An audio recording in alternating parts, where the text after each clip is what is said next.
What's going on, everyone? Juicebags here, and welcome back to some Dungeon Defenders 2 in my hardcore Abyss Lords only playthrough. For those just joining the series, basically I am playing with only Abyss Lords and going until I lose a map. So going to progress through the game as far as I can get before losing one. And we are here on Nimbus Reach in Adventure Mode. Let's go ahead and get started and build things out here. And how do we want to do this? I think we're going to start off on this side. We will have flyers right up above this tree that could end up being or causing some problems. Hopefully not. We're going to throw in a few archers to try to assist with those. We don't have a ton of archer range yet. And I want to try to make sure I can do something where I get to double dip a little bit. Yeah, see, that's just not going to reach the archers there. I mean, I can always throw down a last resort as well. And just deal with the archers back here. You know what? Let's just plan for that. Let's throw down 2 archers in the back for the moment. Just and just kind of plan for that last resort. Now, here on these side lanes, normally I would try to use some defenses that kind of cover this whole area. But I think what I'm going to do for this one is just get stuff in at the wall.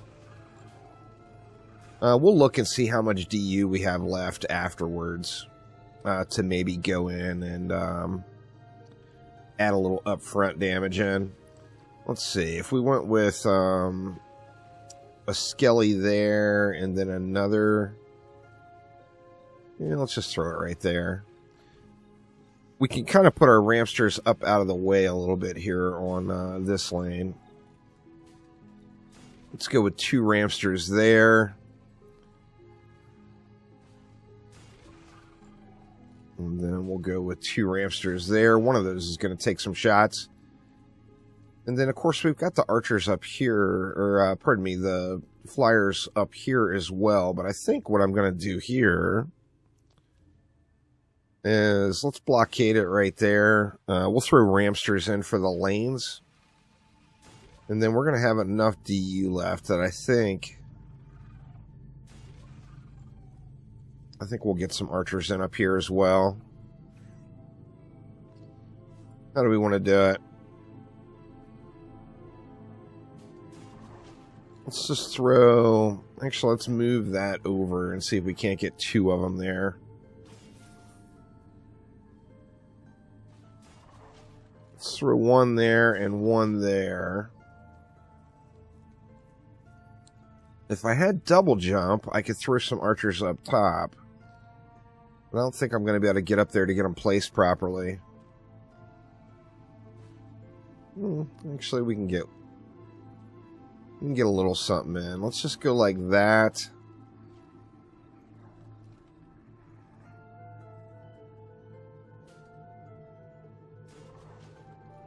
These are 100% just for the flyers. Of course, they are going to hit into the ground lanes. Hard to get them positioned here. Without being able to jump up there.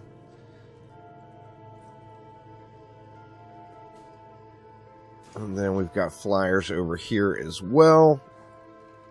We've still got a bunch of DU left, so let's get another one there. Those will assist with the ground lane as well. And then what else? Now, another area that's always been a little bit sketchy to build on is this ledge right here, and I think in the current state of the game, we might be able to get away with it. So let's just try. Throw like 3 archers right there as well, and those will just kind of fire into those other lanes. All right, let's see how it goes here.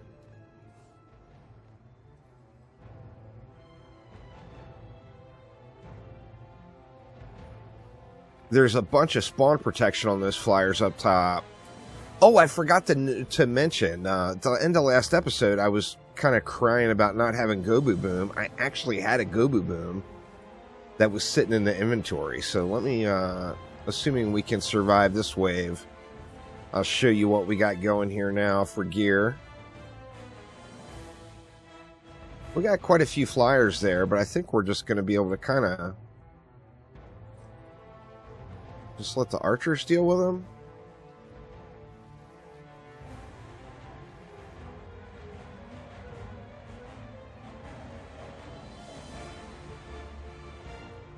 As soon as I get a defense rate for those archers, it will be very, very changing here.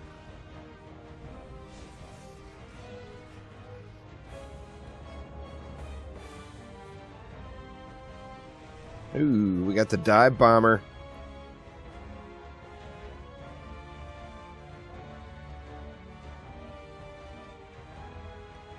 Let's just build that one back over here.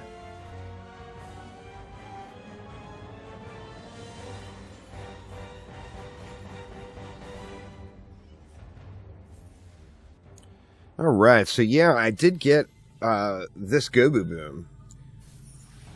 I was so focused on seeing this relic with Power Servo and Anti-Orc that I didn't even realize I had a Gobu Boom sitting in the bag. So we're definitely going to be taking advantage of that Gobu Boom for a while. I'm using that on the Colossus. I found this totem too with Fortitude Servo on it, so a little bit of extra defense health. We will take that is for sure. The changes to Power Servo and Fortitude are actually not as good early game. They're way better in later game now. Are actually usable. They weren't even something that most people would even consider using before. They're way better than in that situation now. However, you know what? I think these archers are just being wasted. I wonder. I mean, these are likely going to just get dive bombed really, really quick. But what would happen if I put two archers right there? They may end up just turning into kind of target dummies. We'll have to see. And let's see, what area do we want to ignore? These actually didn't take any damage.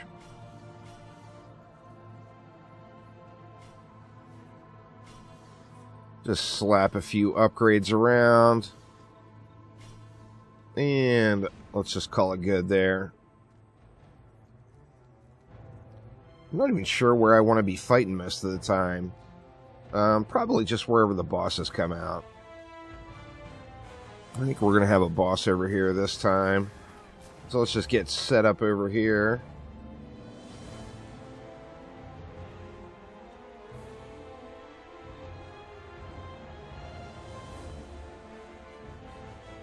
These flyers here have so much spawn protection.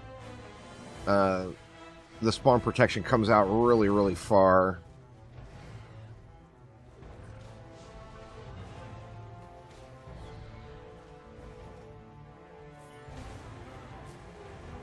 Alright, here comes the captain. We're going to do kind of business as usual here. We'll wait till he gets into range of the defenses and then start slapping stuns on him. Yeah, kind of an easy kill there. How about those flyers, though? I mean, they're taking shots.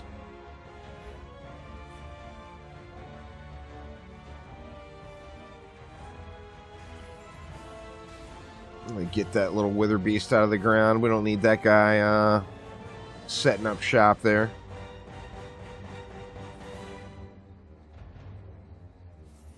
Alright, so I mean, holding pretty strong, really.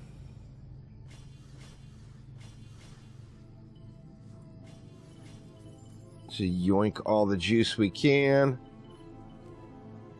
What do we got? We got Tuskar.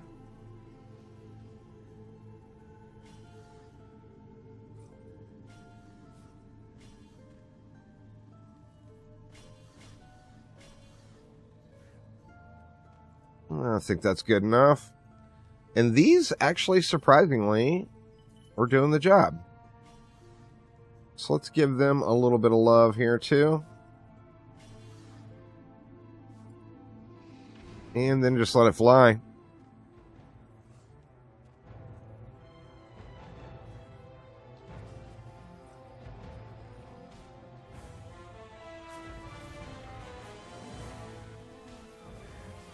Yeah, getting a defense rate and a destruction on those archers is going to be tremendous, but additionally, deadly strikes. Yeah, getting deadly strikes is going to go a long way as well.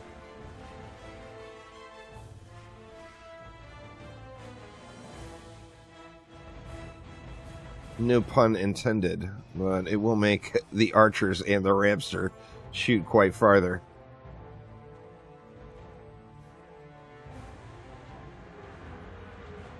Alright, we got a cannon ogre. I didn't see that one.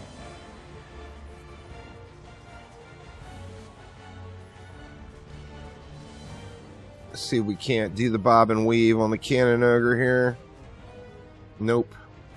But he's low enough now where it's, yeah, he's good. And then Tuskar is at the wall, but he's getting handled pretty readily. Yeah, actually didn't get much damage in at all.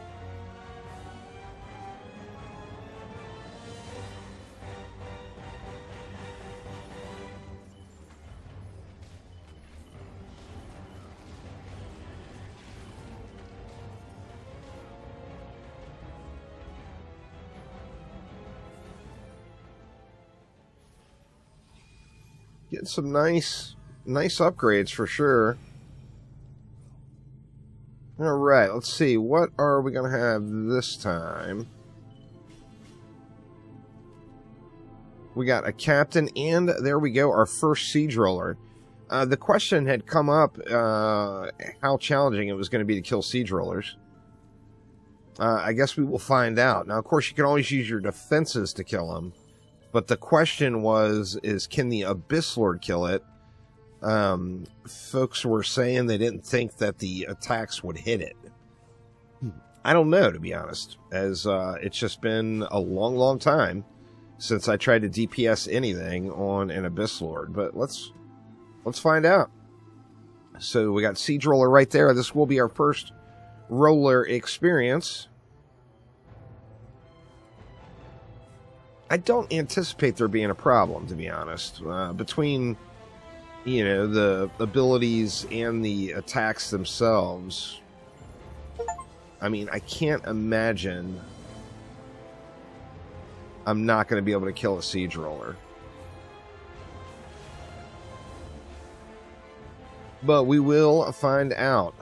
Worst case scenario, this stuff will all get rolled over, and then the archers will kill them once it passes. Because there won't be anything left on the map by that stage. So I don't think we're going to lose over it. But let's find out how bad it is. Let's deal with this captain first, though.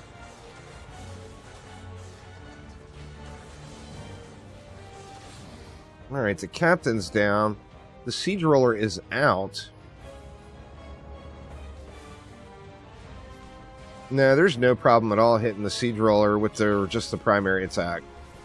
So that was misinformation. So no issue at all.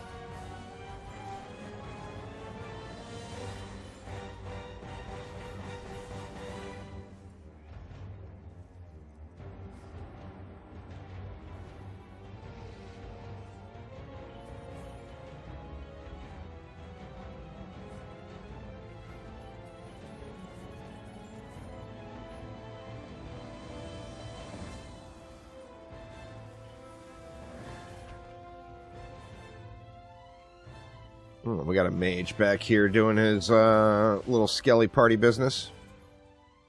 All right. And then what do we have for the final wave? We have got Tuskar, we've got a Doggo, and we got an Ogre. So let's just let it fly. I'm not even going to bother getting the last waves were the upgrades in. The primary attack actually seems to be clearing really, really well. Considering it's an AoE attack, it's doing really good damage.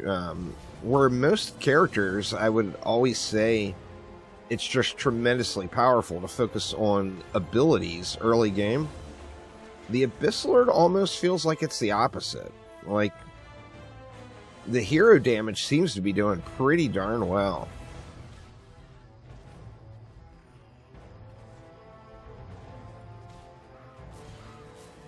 I mean, it's clearing. You can just stand in front of a lane and it's pretty much clearing lanes. So, same thing. Let's get Tuskar down first. And then we'll worry about the Ogreliciousness. Alright, Tuskar down.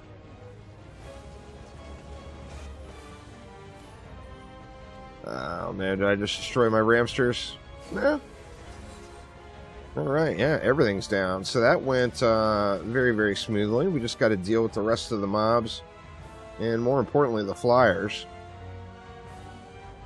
Another lingering hellfire. Those guys are dropping like crazy. The percentage-based specialty mods like that are just really, really weak early game. You've got to get those mods at higher tiers, or level them up to higher tiers to really get any value out of those at all.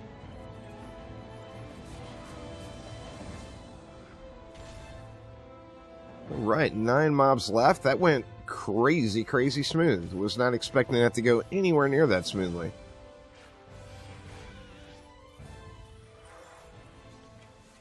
There's a snazzy new book, maybe. What was the mod on it? Fire and Goblin Chip. That's not bad. Maybe we'll take a look at that one. I was hoping to go with something with ability power on it. Let's go ahead and just collect up all the loot. Head on out to Tavern and see what we got here. Alright, let's see. We are loaded up with loot. We got 2 shards there. We got Enhanced Decoy. And we got Zephyr's Warpath. We are at 10, so we can gamble on another Shard Dust. We got no incredible mods there. Let's do an auto-equip and just see what that gives us. Ability power, hero damage. It looks like we got mainly ability power pieces. I think that current book I have is just going to be better than those. Looks like no other mods that I would really want to use. Let's see real quick.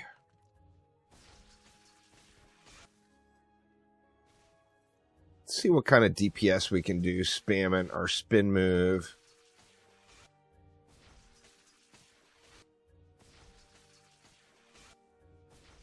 Looks like what? Like 7, high 7s. About 7,000 and change. Not quite 8.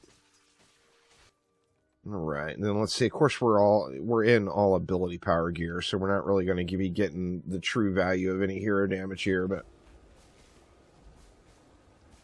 yeah, I don't know, man. It feels like, it just seems to me like if I would go with hero damage, I would be doing way more DPS. Let's see here. Let's go with that piece. What else do we have?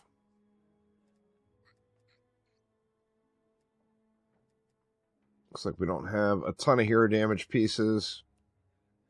There's one. What else do we have? We're looking for boots. Some hero damage boots. Let's take those as well. Let's see what kind of damage we're doing now with our primary. Just slightly below what the ability power setup was doing, but considering I'm just holding down left click, I feel pretty good about that. I feel like that's pretty decent overall damage. Now, the utility of the stun will be used no matter what. Sorry, a little phone beeping in the background there. we'll be using that no matter what. So that is going to just stick with us. But anyway, there we go, y'all. That will get it for this one. So making our way through. I'm still debating on just blasting through the rest of Adventures and getting them finished up. We'll see how that goes, though. But thanks a ton for watching. Hopefully everyone's having a great weekend. And I will see you soon. Take it easy.